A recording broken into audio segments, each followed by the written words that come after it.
So it's Healthy Eating Week this week, and I'm really pleased to be joined by Jo Stimpson from Healthy Intuition to talk things, well, healthy eating, why we need to eat healthy, why some people don't eat healthy, and how to encourage people to eat healthy. So welcome to Peak Radio, Jo. Thank you so much for joining me.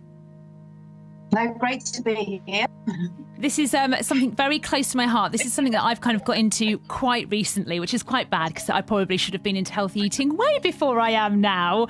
So I'm really excited to kind of talk to you and listen to all your knowledge that you've got. So first of all, Jo, can you just tell us a little bit about yourself and what you do? Yeah, sure. So I'm a nutritionist and eating behaviour specialist.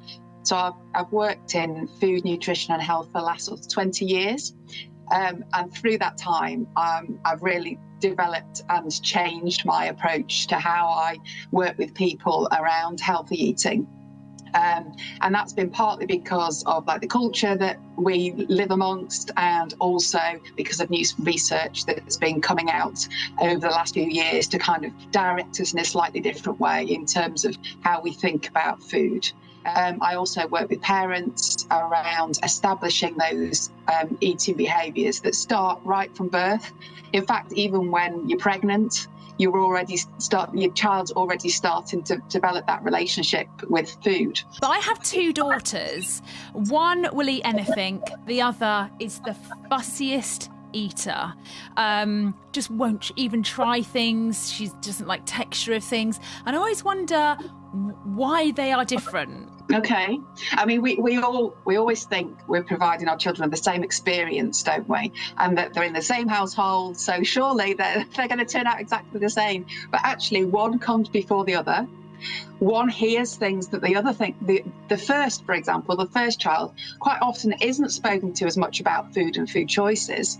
But then when the second one comes along, they hear what the first child has been spoken to about food choices. So they have a completely different experience. So they're all unique. And also, as we have more children, we adapt our own behaviours in terms of how we feed, the mealtime experience. We may be more stressed because we've got more to manage. And so we may speak differently to the second child than we did the first child, sometimes in a positive way and sometimes not. So they don't have the same experience, although we think they do. And obviously genetically they are different too. Yeah, that's so interesting that you say ease off, because what you want to do is not literally throw, but put loads of different food in front of them and try and, get them to try as much as possible if they are kind of, resisting. But actually doing the easing off would be really difficult as a parent, because you just think, well, that's not going to encourage them to eat anything. Well, I think as parents, you put an awful lot of responsibility on yourself for your child to be eating a wide variety of foods.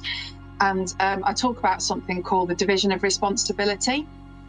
And basically, you as a parent are just responsible for offering the food. And it's their responsibility to choose whether to eat it, whether they like it, and how much they eat of it. There's new research now that comes out that if you gave two people the same meal, and one was stressed and anxious when they ate it, and one was relaxed and happy and enjoyed their food, they actually metabolize the food differently.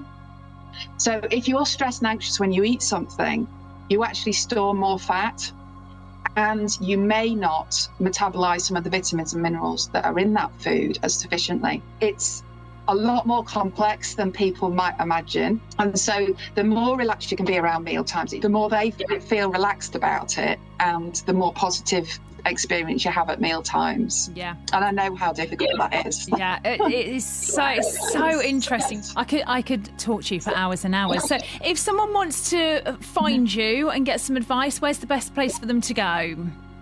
You can find me on healthyintuition.co.uk, or I have a Facebook site which is Nutrition Mindset Support, and also find me on Instagram as Healthy Intuition UK. So I've been posting lots of short videos recently with top tips for parents. So log on, find out a bit more. And also in the next couple of weeks, there's going to be online courses, webinars and one-to-one consultations that you can book direct on the website. So Thanks again. Amazing. Thank you, Jo. Lovely to talk to you. And you. Thank Take care. you. Thank you.